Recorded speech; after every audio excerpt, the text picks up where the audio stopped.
Mark McGowan from the Department of History at the University of Toronto, and here we are atop the cemetery in Douglas, Ontario, Renfrew County, and I'm standing in front of the grave of Stephen Whelan. Stephen Whelan was a famine child who came with his family, Thomas and Mary Whelan, and his 7 siblings, and arrived here in Edmaston Township after a fairly grueling journey from Ireland during the Great Famine.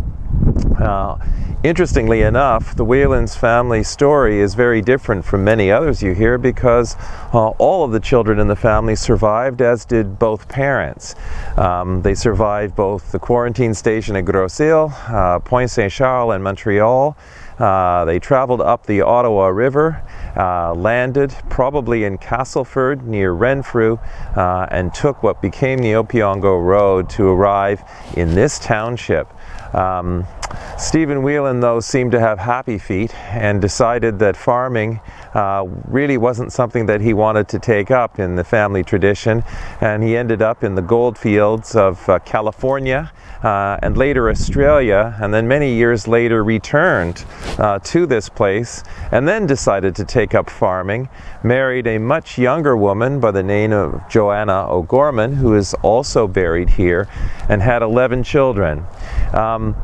A claim to fame that Stephen Whelan had was, in addition to investing in one of the most important railways to pass through this area from Ottawa to Parry Sound, he also led this township for over 30 years as Reeve.